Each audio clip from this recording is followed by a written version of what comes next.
Sorry, my phone rang. So it was always like like we were always battling, like fighting for her attention. And it was just like, we never won because she always chose the guys and the drugs. And, we could never do enough, like for her. The drugs always came first. Let's see. Sorry. I have notes, like I said.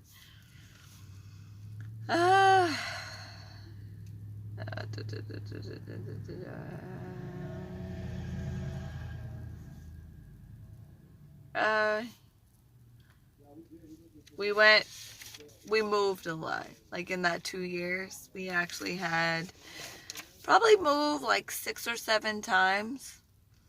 And we had lived at one place in an apartment complex where we were more or less the only white family. And it was very racial. Like, people looked down on us because we were white and we didn't have money. And we weren't allowed to go outside. We would go to school and the bus would actually drop us off right at our door. Like, everybody else would be able to get dropped off at the front of the apartment complex. And the bus driver made it a point that we would get dropped off right at our door, so that we didn't have to walk through the apartments and we weren't jeopardized, because being white and kids, like, and there was only women living in the house with us at that time. And so like we lived numerous apartments in there, and it was just chaos. Like, weekends, we couldn't even drive out. Like, we would have to make sure we go to the grocery store during the week, because on Saturdays and Sundays, it was more or less a party. Like, and they would just line up, like, at the entrances, and they would drink and loud music, and it was just fights. Like, and my mom's boyfriend had actually come. This is how bad it got. My mom's boyfriend had actually come one day to visit us on a Saturday, and he actually got his windows busted and his head busted open by a beer can or a beer bottle because he was white. And like, we had numerous friends there that were black, and I'm not racist at all. And like, I love everybody. And these people just did not love that we lived there. Like, and Sundays were park day, and there was a park like half a mile down the road. And from that park to our apartments was lines of cars and people outside. So, there was no option for us to get out on the weekends and go, and unless we just didn't come home that weekend and just stayed at somebody's house. It had got so bad that, like, there was a little courtyard, and they would just have gang shootings randomly. Like, one person would walk through and this gang would walk through, and it would just start a fight, like a gunfight. Like, bullets were shed, lives were killed, like, people were shot, like, just for walking through the courtyard because somebody else was there. I've seen numerous dead bodies just laying in the courtyards, and it would take the cops hours to get there. So, like, if you're shot, like, most likely you would die, because the cops never came. Like, and if they did come, it was hours later when everything had settled and they were able to come. because they were scared. They wouldn't drive through our neighborhood and anywhere around the apartments on the weekends. So there was nothing really we could do, and at the time, that's all we could afford. And so we lived there for a couple of months, and it got really bad, so we just had to move. Like I said, we moved a lot in them 2 years. We actually lived in a house, and we acquired a stalker, and he would sit in our driveway at night and just watch the house. And he just would not let up. Like, he wanted my mom, and he's a 70-year-old man, and my mom was like, no. Like, she got involved with him with all kinds of craziness. So it was just a bad thing, and he would appear at random spots that we were at. And so it's just a really, really, really rough time, living there. I was able actually to finally get a hold of my dad, and he more or less quit his job for a time being, about a 2-week period, and came and moved up to where we were. And luckily, his best friend lived there, so he was able to live with him, and, until he could get on his feet there. And then finally, eventually, like I said, after 2 years, we were able to move back to where we, lived before. And life was hard because my dad was a single dad with 3 kids. Teenage kids, by the way. And my sister was never home. She was the baby, so she would always find places to go and, places to stay, because she hated staying there with, just kids. And my brother would be out partying, doing whatever he decided to do. I would be at home making sure all my homework was done. Dinner was done. Kids had laundry. The house was clean. Get ready for the next day of school. So all that, and then we actually, I can't remember which hurricane it was, but there was one, and it actually flooded our house. And we had to end up moving out of that house. And I was just put wherever. I lived with family for a little bit. Ended up getting kicked out of there because they accused me of just stealing. And it was not me that stole. But I was ready to move out of there anyways. And more or less, do whatever I wanted to do. Not have rules. And so I stayed with friends. I've lived with relatives. Then about 16 years old, I had discovered drugs. More or less weed, which I had been smoking weed since I was 10. My mom and dad smoked weed. So it was never a big thing, and they always said, oh, it grows, God put it on the planet, and it's not going to do nothing for you or to you, harmful. So, I had got into actually going to raves and just partying, being a 16-year-old, no care in the world, and, weekends were spent partying at Crystal Beach. I was actually at a rave at Crystal Beach one summer, and I didn't plan on doing anything. I had no intentions of taking any pills, doing anything. I drank, but other than that, I didn't plan on doing anything because I had other people with me, and we needed to try to stay all together. And it was a huge rave. And actually, a lot of my friends had just went to the car because they were just beyond, like, could not stand no more. So I kept walking, and I was talking to everybody. And if you've ever been to a rave, it's like very social. Everybody wants to talk to everybody. And in a matter of probably, I think I was there like 2 hours, and it had just got dark. And I don't know how it actually happened, but somebody had given me a drink. And I'm like, oh, okay, so I drank it, and it ended up being spiked.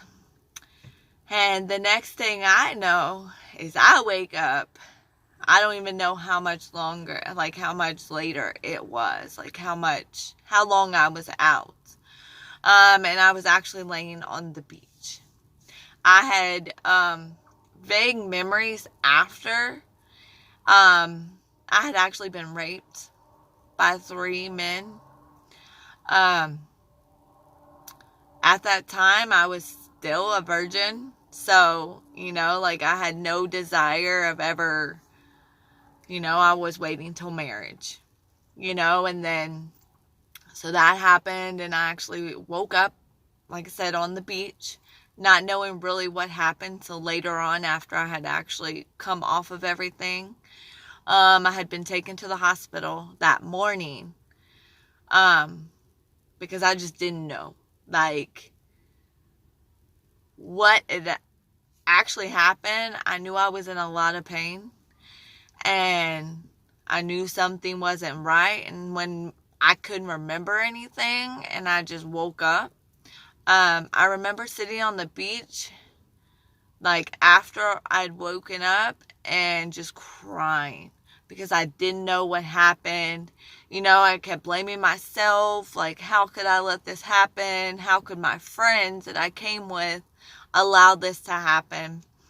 And so I was taken to the hospital in Galveston, and come to find out, no STDs. Like, they had actually just, it was a very easy healing, I guess you could say.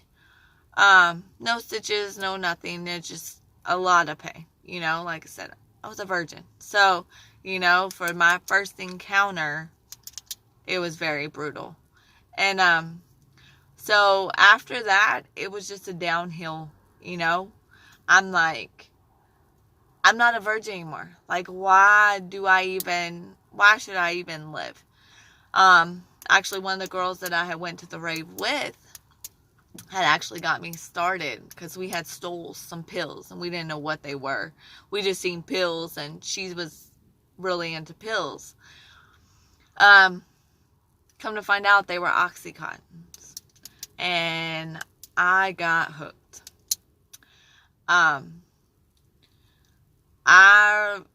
For a time span of probably 2 weeks, I don't remember anything. And that was 2 weeks after all this had happened. And I was just lost. Like, I had no purpose.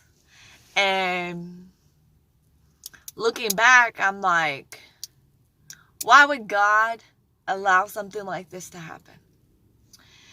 And I'd actually continued to go to church just because it was a social event. And I was able to interact with people that were happy, because I was not at all. And so it was just a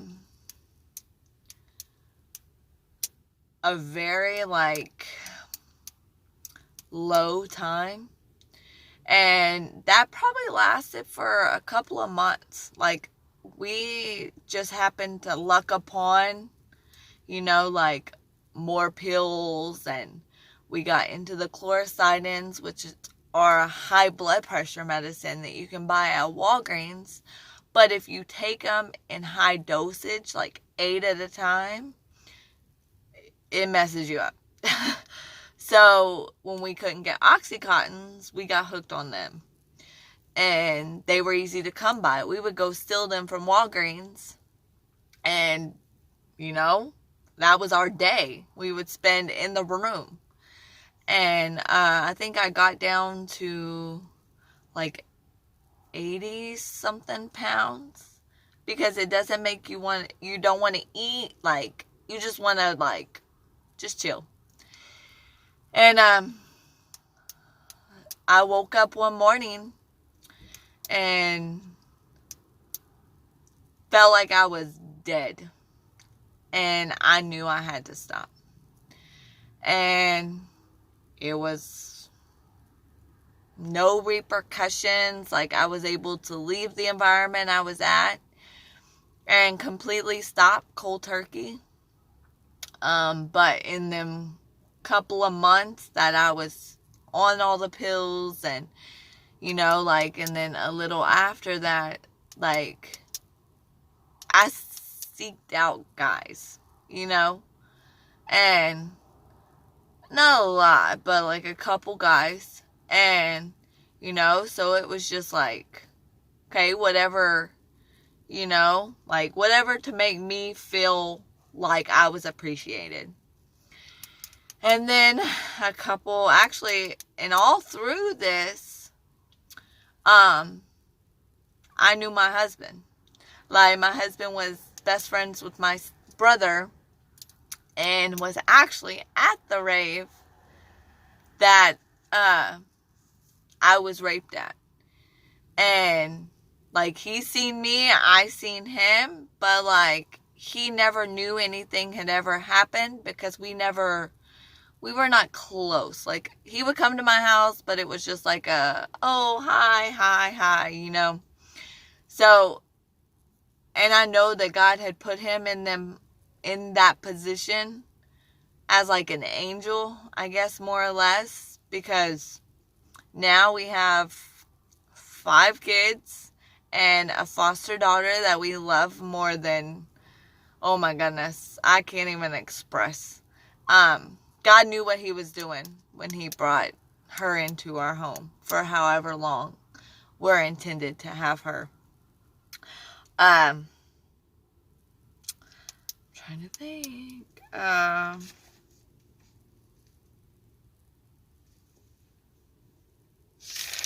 I'm like way back. Let's see.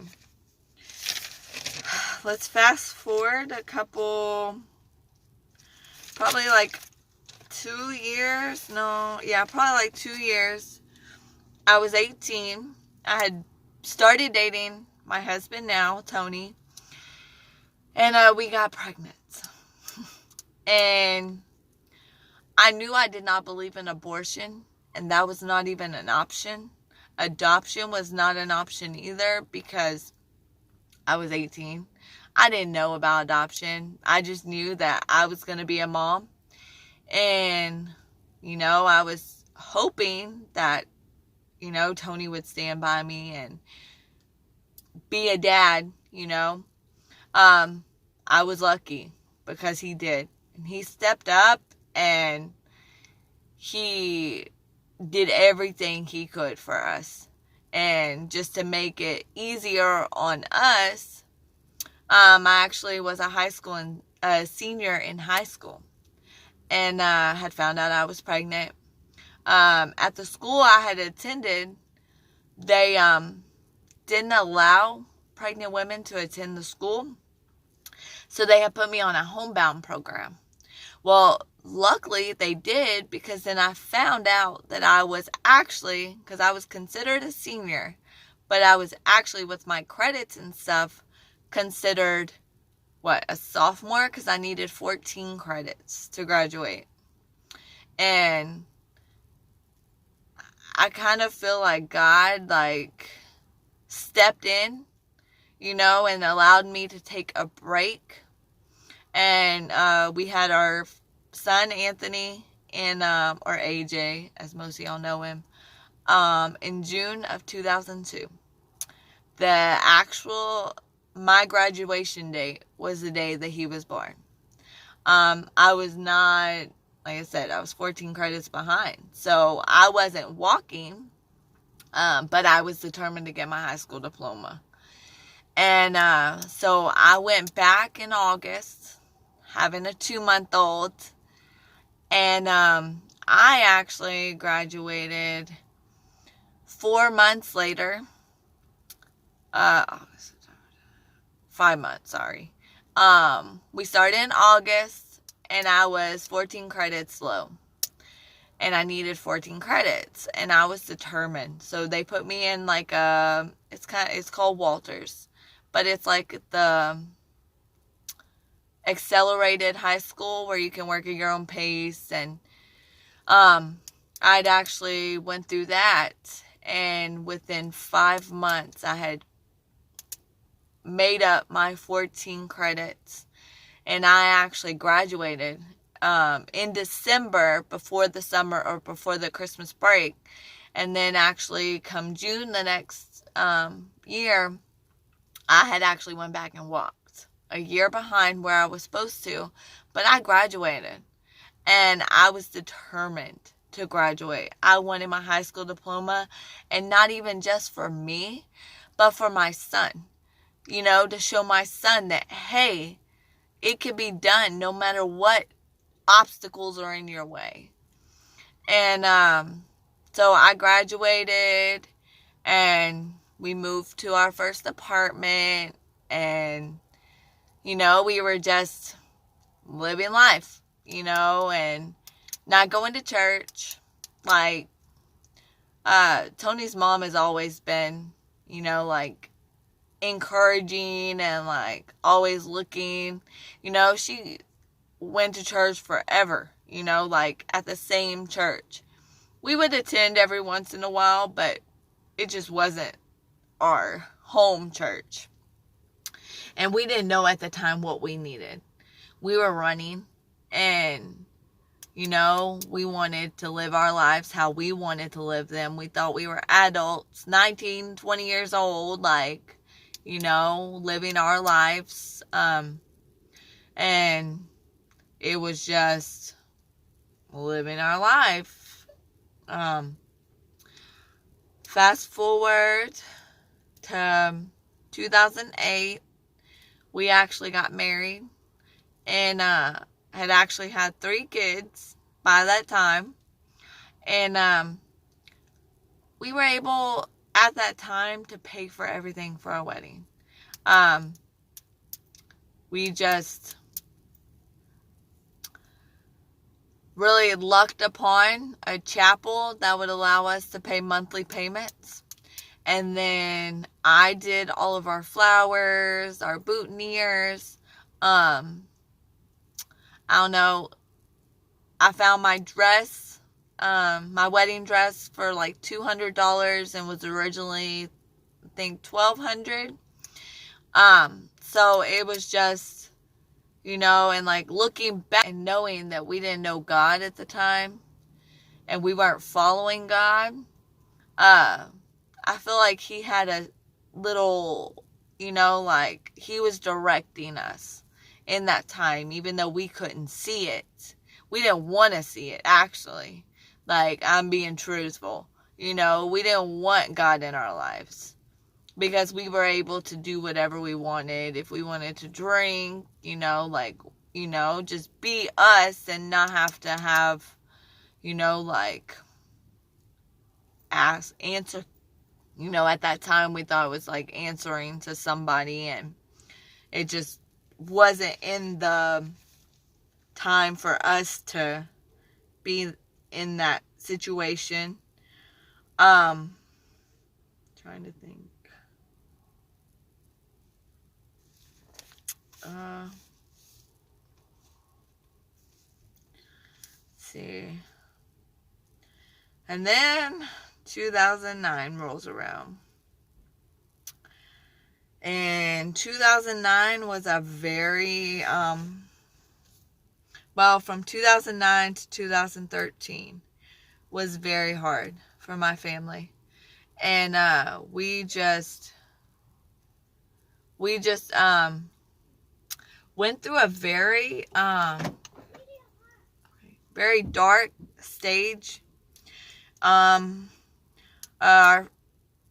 had actually started pre-K, and I had been nominated as vice president, of the PTO. So I had like a lot of like obligations, and I was asked to do a lot, and I had authorization to do a lot.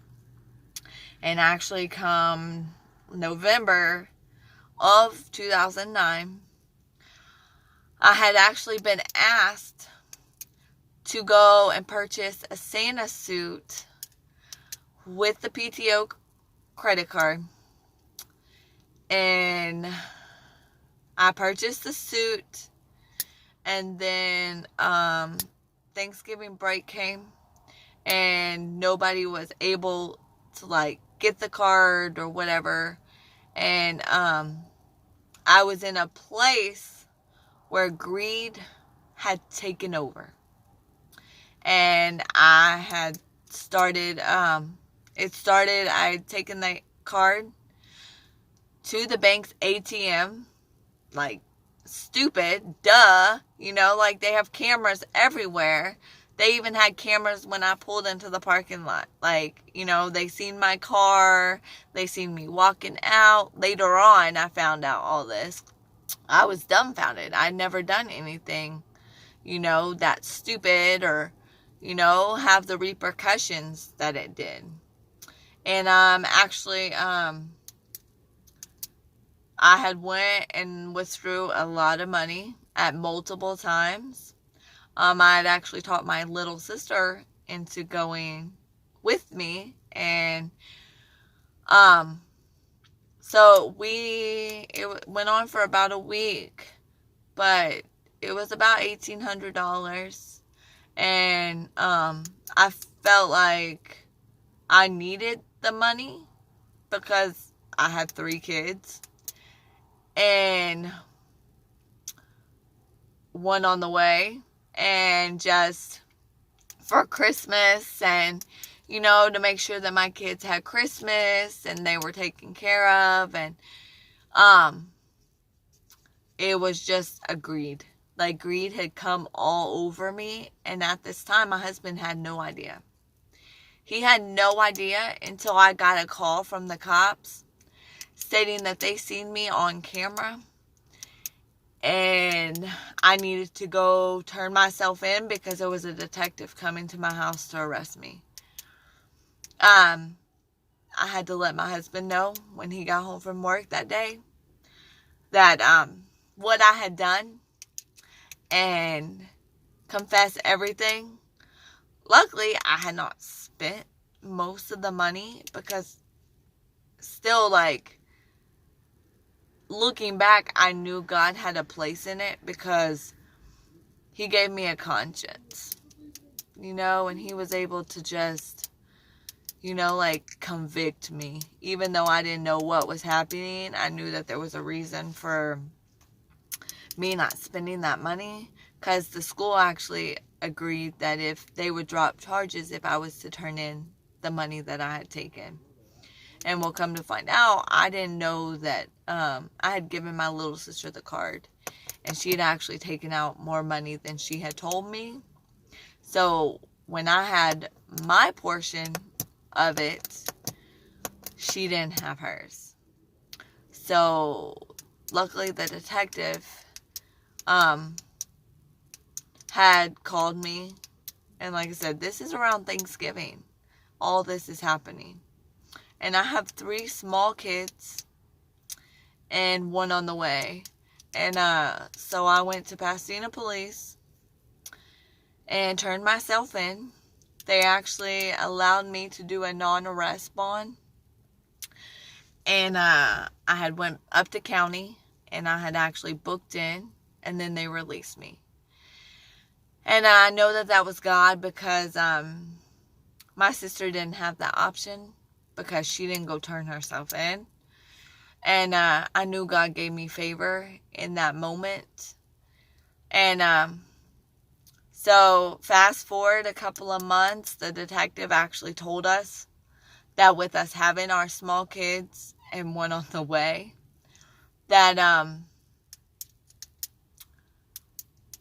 he would not even turn in the case until after the holidays, so that I would be able to spend the holidays with my kids. And so I was still on high alert because they could still come, you know. Who's saying that he wasn't going to give it, you know? I didn't know this guy, you know. He could just be telling me this, you know, to get my guard down, you know. But he was truthful. And come about March of the next year, 2010, they actually, the detective had called me, and he let me know that he was sending the case to the courts. And I needed to come up with a lawyer, which I had already, you know, with everything that had gone on, I knew I was going to need an attorney. And so we had actually been researching and like looking for attorneys and trying to save up, and because we knew it would be a lot of money. And so we found a lawyer, and she's a Christian lawyer. Like, we still communicate. She tried to get me, I can't think of the name anyways. It's like out of my charge. But she was unsuccessful. We actually were given 3 years probation, which is amazing for the case because it was a felony charge. Come to find out, it was, they charged us with $3,800. And, they said that they could split it and half it. But, with my sister being so just defiant, I guess, they gave us all the amount, both of us. So we got 3 years probation with, a year and a half good standing, you know. So at a year and a half, we would go back to court. And if we had done everything we were supposed to, then we could get off. Well, that year and a half came. And I had done everything. I was making one of my last payments. I hadn't made it. I still owed it. But with the docket and the way that the order went, my sister was called first up to the judge. And I guess my sister had already been back in court a couple of times because she was not doing what she was supposed to be doing. And at that time, her name came before mine. And the judge was not happy. And because at this point, she expected us to be able to sign and be done. You know, like, oh, y'all are done. Like, you know, congratulations. Now you don't have this charge on your record. And y'all are able to just go, you know, live your life. Well, with her not completing any of her stuff, which she has medical disability and stuff like that, so a lot of it was really hard. And then with her not working, and anyways, all that, they arrested her on site. They put her over to the side and told her that she was going to jail. I come up thinking, oh goodness, you know, I've done everything. I just have one payment left.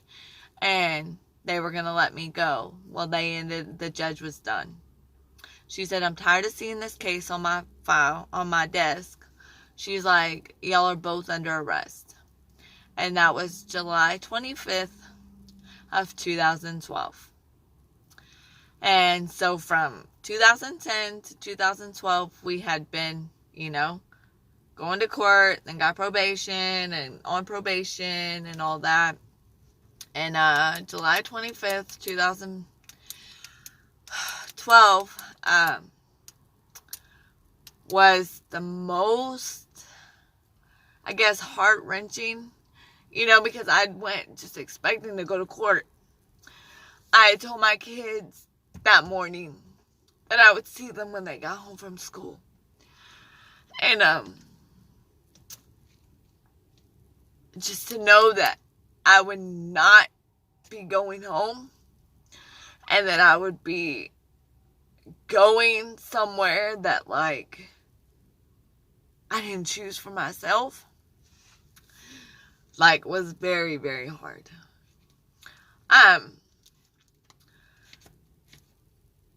Later on, after all that, God had revealed to me that He had to take me out of the world to get me to focus on Him. Because I was running this crazy life, you know, with kids and being a mom and all this. And it was just, God needed me to sit still. That's mainly what it was. I was running, and I was never going to surrender completely to Him. So then after July 25th, actually a couple weeks in, I was in Harris County.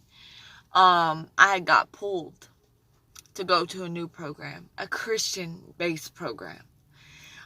It was the first time that they had ever introduced it to the women. The men have it. It's called the Reentry Program. It's Christian-based. We had our own chaplain. Like, the chaplain would come and we would have class.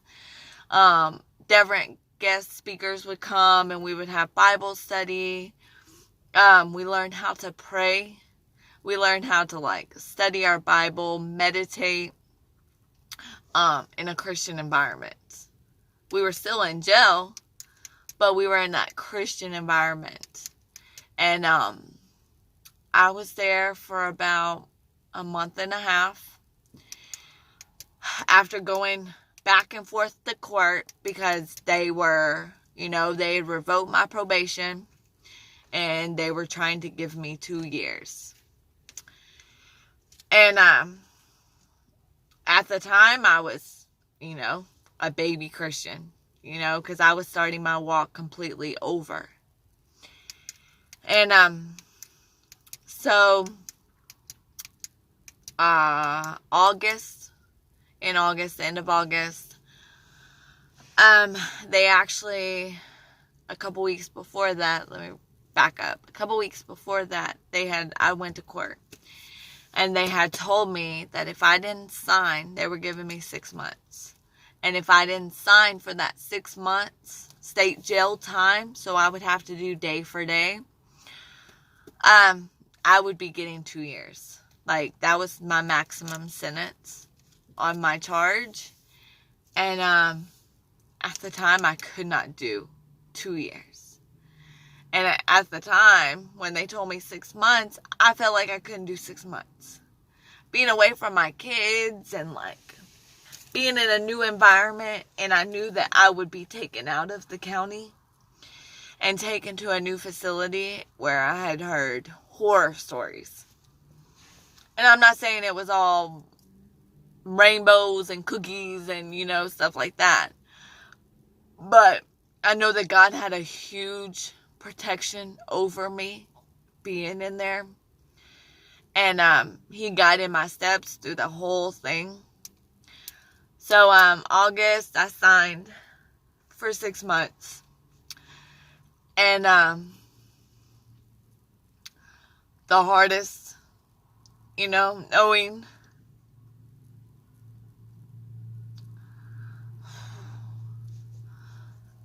that I was gonna miss holidays, a couple birthdays, and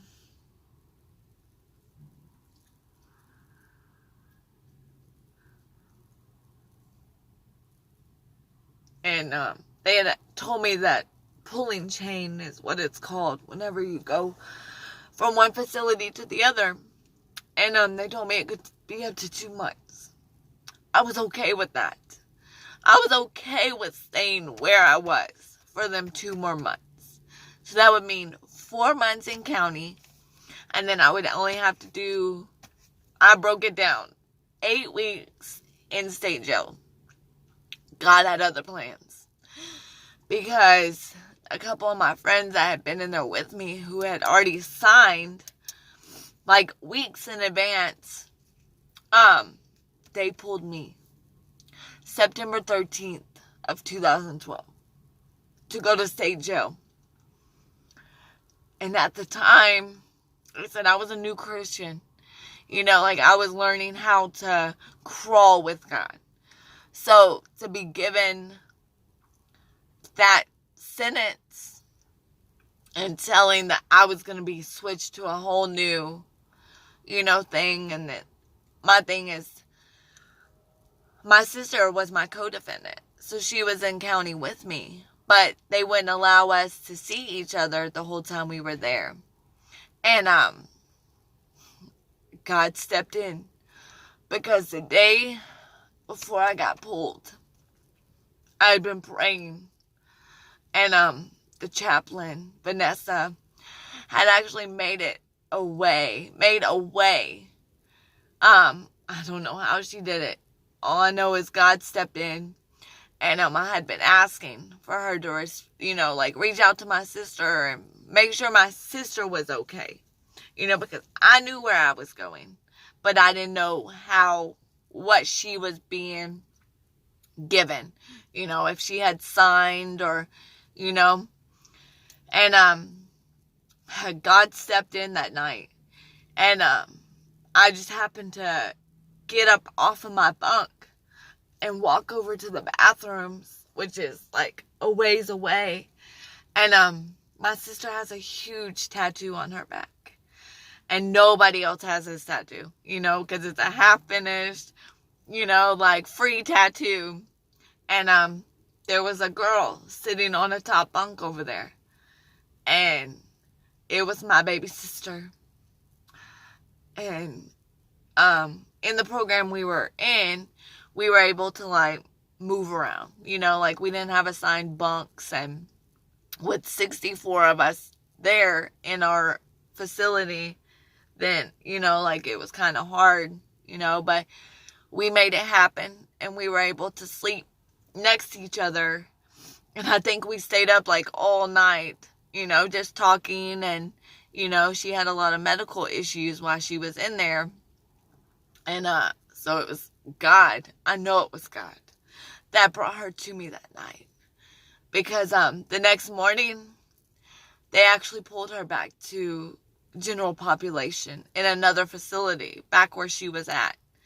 Because we were co-defenders. We weren't supposed to be in the same cell or, same area together. And so I know that God had stepped in that night because I needed that. I had been praying for my little sister, and I just needed to know that she was going to be okay, and just to let her know what I had signed for, and that I was going to be okay. And the next day, around 3 o'clock, they pulled me to go to state jail. And they're like, oh, well, you won't be leaving until 9 o'clock the next morning. So get some rest, just prepare yourself. And this is the guards telling us this, so what am I taking myself into, what did I do?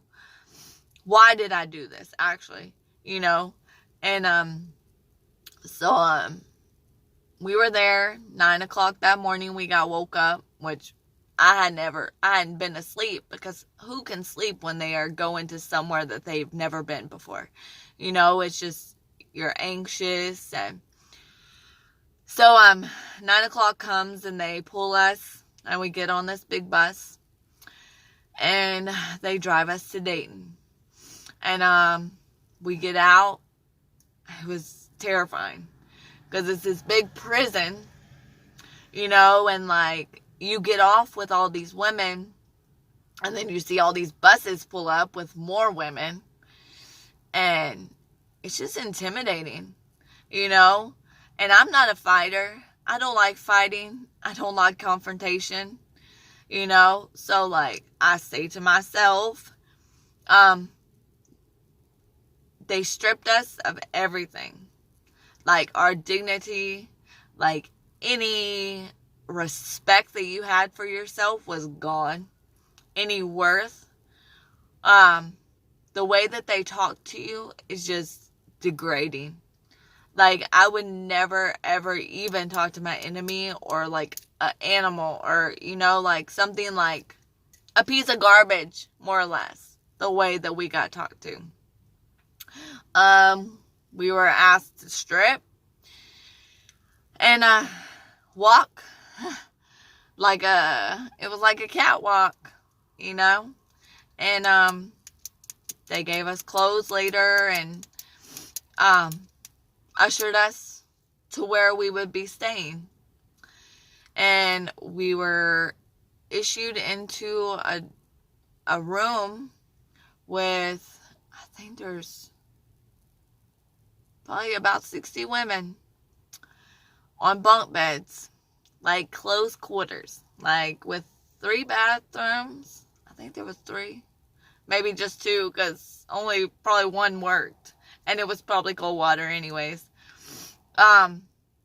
Bathrooms were like wide open. No privacy. No doors. Like, what's privacy, So, it was just, you were stripped of everything.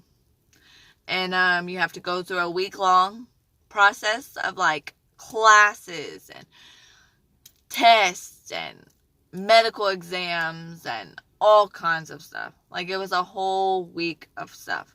Well, then you go in front of a board, like the warden and, people like that, and they assign you to your housing. And at that time, in 2012, they actually had another facility, which is right across the street, and it's a Henley unit, and it's a low security. Because Plain State is, I think it's a medium, it's like a medium, because you only get 1 hour of rec time, and it's not every day, so that means you can't go outside every day and, have activities and stuff. Of course, you can go to the chow hall. You have access to the chow hall and laundry, and then if you're in classes or you work, you're able to go to that. So the board had granted me permission to be reassigned to the Henley unit, which, like I said, is a low security. And I know that that was God protecting me from everything that had been going on at Plain State. And I was actually put into a unit that probably 80% of the women in there were Christians. And I don't know. I don't know if they were just Christians for the stay to get them through, or if, I know most of them were not, because I still talk to quite a bit. Like, my best friends I met in prison, and we still communicate to this day. And they're the women that, like, are so uplifting, because they've seen me at my worst. And they have the same flaws that I have. So who are they? They're not going to judge me. And that was September 14th, or give it a week. I think it was like September 22nd is actually when I got positioned at Henley. And it was just an eye-opener, because, like, we could attend classes, and actually I got a job, and they assigned me to the kitchen. And I love cooking, but, like, I never thought that it would ever be a job for me, like, in prison, And I actually started off as a baker, and then went to head cook. And I was responsible for breakfast and preparing for lunch.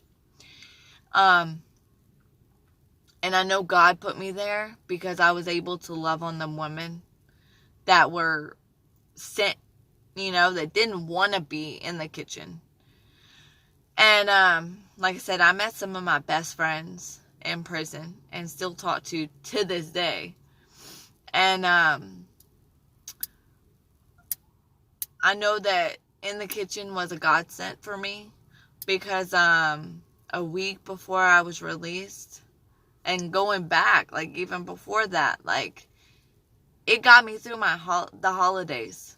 Because I spent Thanksgiving, I spent Christmas, and I spent New Year's in prison.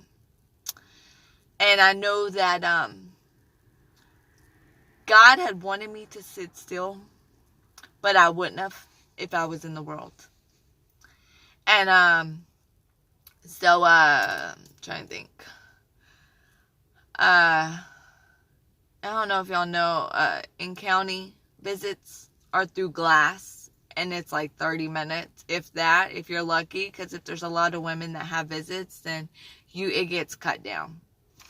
And in state jail time, you get contact visits. And I remember my first contact visit with my kids, because in county, only 2 of my kids could come at a time. And at that time, I had 4 kids and then Tony. So it was either 2 adults and 2 kids, so he would have to split them up. And it was through glass. And they were young. So, really my oldest one only really understood what was going on. And so my state jail, when I was in state jail, I was looking forward to the visits. Actually, my first visit there, I wasn't able to have it because I hadn't been approved, and it broke my heart. But the next weekend, my husband came again and was able to bring all 4 of my kids, and his mom came. And it was amazing, because I walked through them doors and I didn't have to stand behind glass.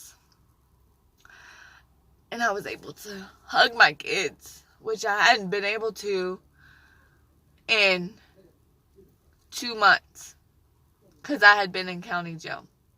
And I had only seen my kids through glass.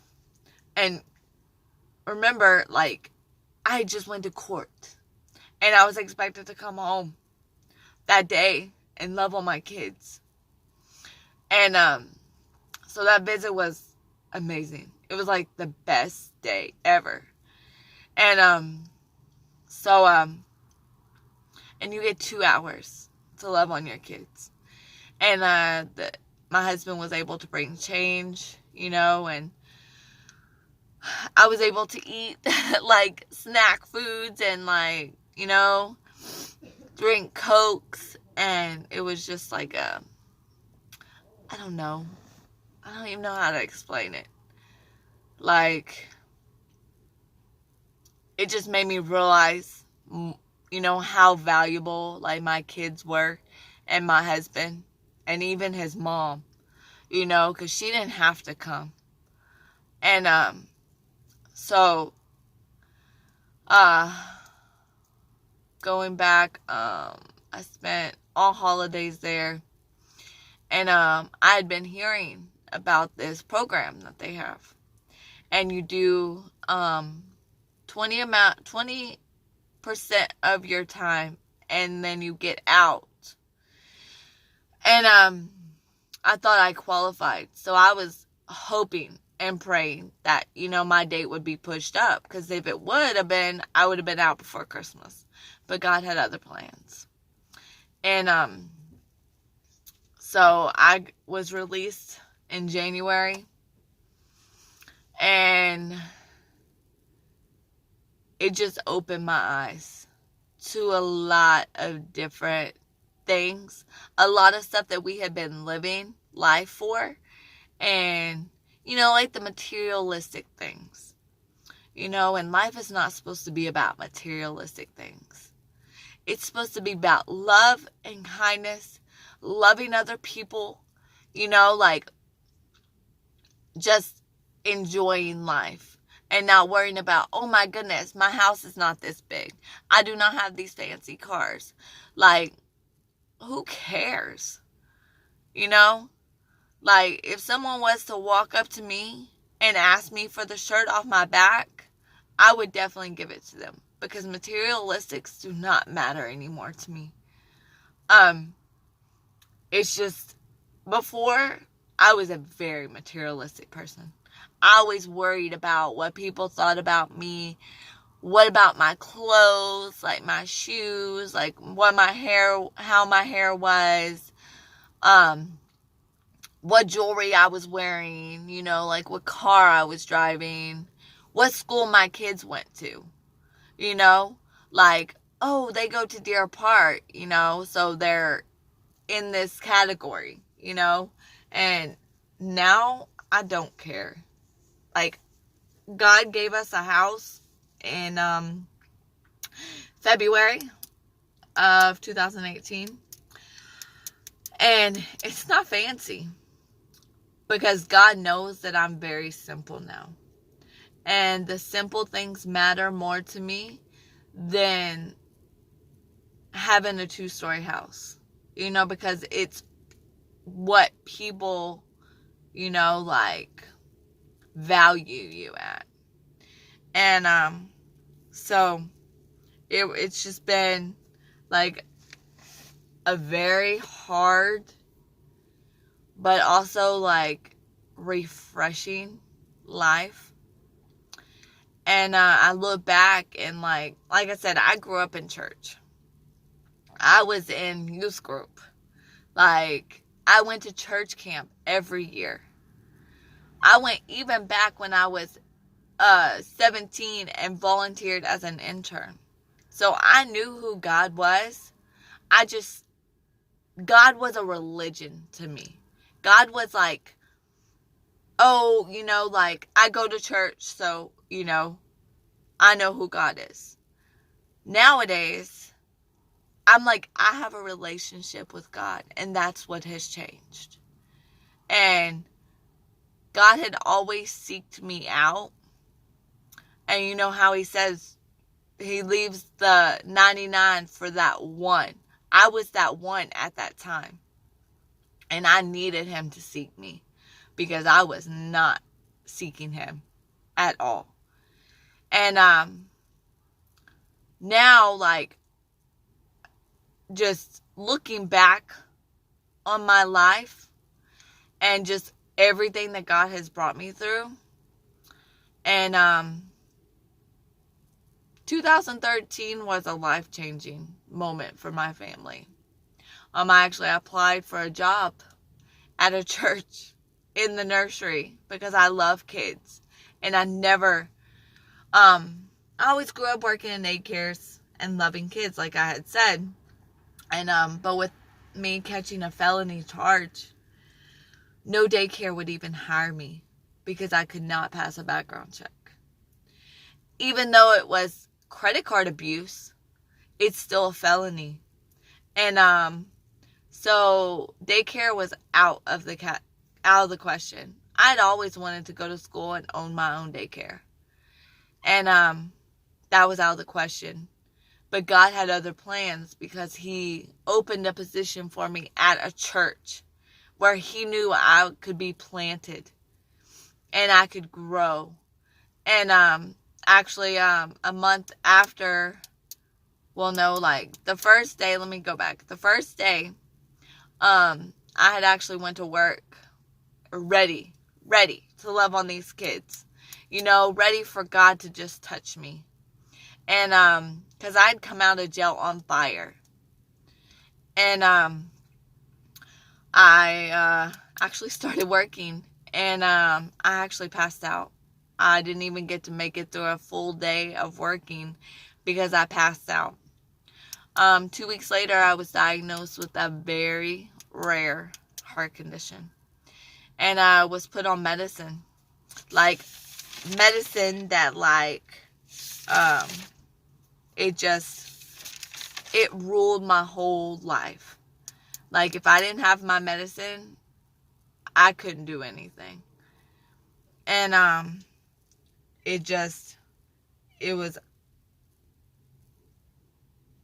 again, God stepping in. And it was an attack from the devil, because he knew what God had planted in me years and years and years ago when I went to Sunday school. And he didn't want that to prosper. because he knew I would be planted in a church and I couldn't run no more.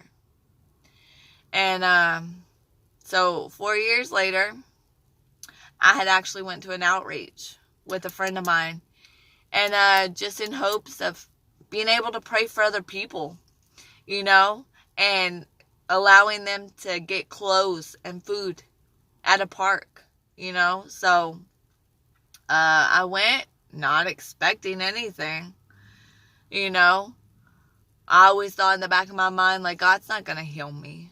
Who am I, for God to touch me and heal me? And actually that day, one of the guys that was there, he had stopped the lady that was in charge of all this and asked her how I would be of receiving a word. He didn't know me. I don't even think he knew my name. And we had just been in passing. He had come to just pray for the people, because that was on his heart. And he had actually asked me that, he had started prophesying over me and, like telling me a word and stuff like that. Well, then, like, I had stepped back and he was like, do you have an uncurable disease? And I broke down because nobody knew, I don't even think the lady that was over it knew that I had a very rare heart condition. And was like, I had to take medicine. And only God knew that at that time, we were having struggles getting my medicine, paying for my medicine, because I had lost my insurance. And so that day, he actually prayed for me. And I fell out on the concrete at the park in front of everybody, And I woke up a totally changed person. I could feel that a hardness had been lifted off of my heart. And I was ready to conquer life. God's way. Not Wendy's way. God's way. And so I'd actually went home that day. And my husband was like, what is up with you?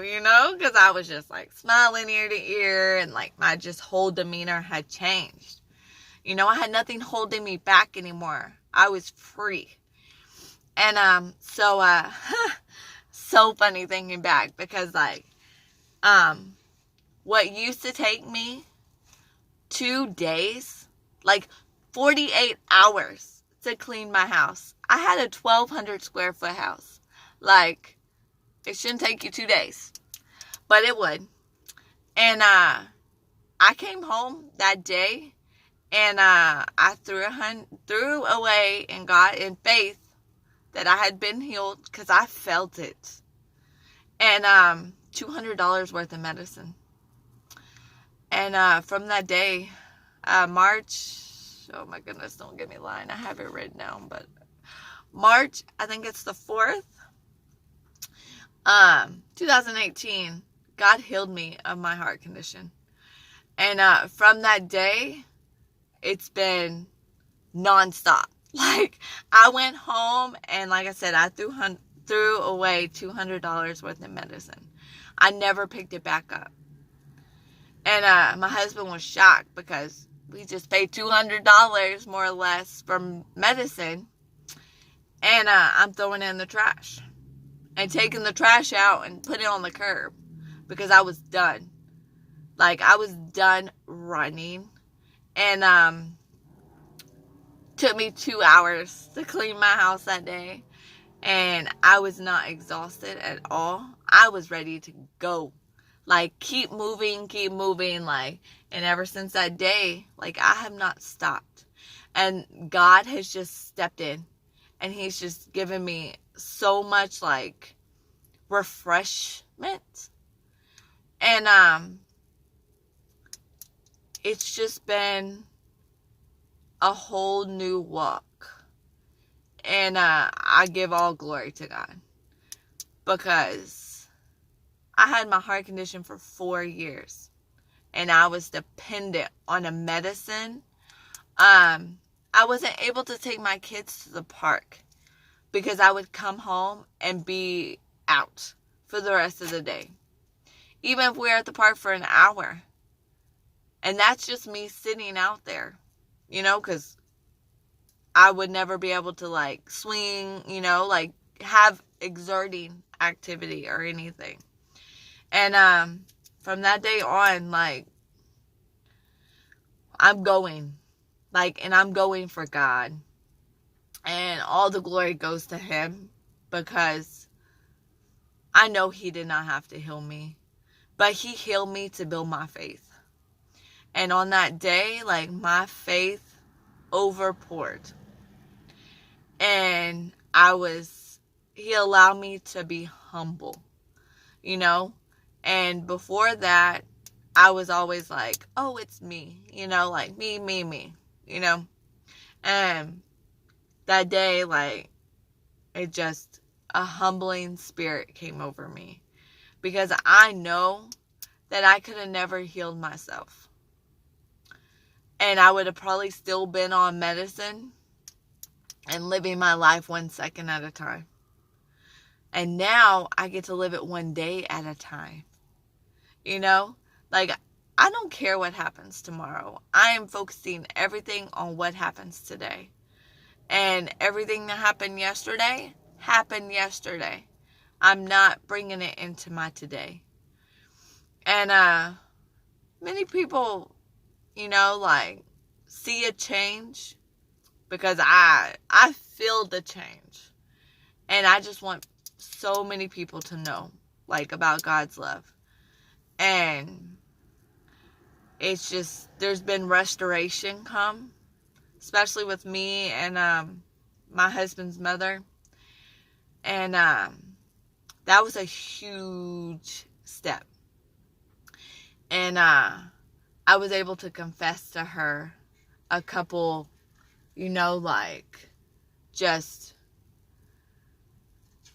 a couple issues that I had been having, and, like, come clean and just be open and vulnerable, because we need to be vulnerable, and it took vulnerability for me to do this video, because I hate Facebook.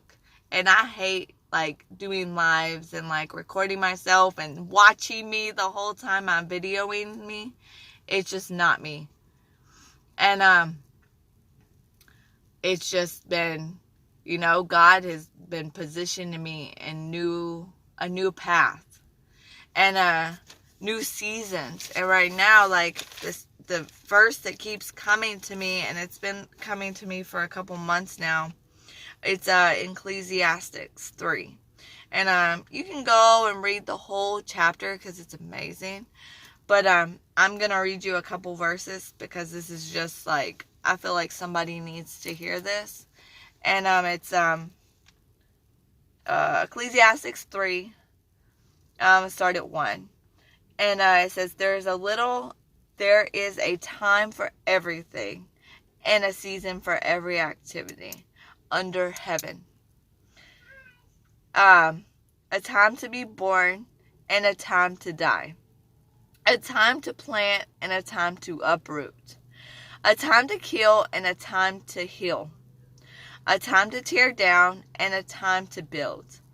A time to weep and a time to laugh. A time to mourn, and a time to dance. A time to scatter stories and a time to gather them.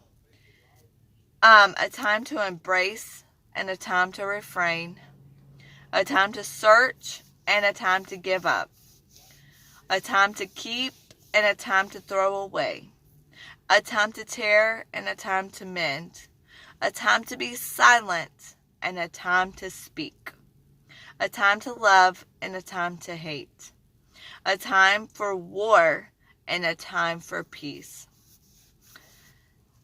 And, like, no matter what you're going through, like, there's a time for it. And God has made that time for you. And the past year, like the past couple months, has just been crazy. Like, I felt like I had been through so much already. And, but God only gave me as much as I could handle. And, July of this year, actually a couple months ago, I got a call that, my dad was in the hospital. He had been rushed to the hospital, and, they didn't know the circumstances of it. They predicted that he had had a heart attack, but they didn't know how bad it was. So 12 o'clock at night, we were rushing to drop our kids off at my mother-in-law's house so that I could rush to the hospital to be with him, because I didn't know.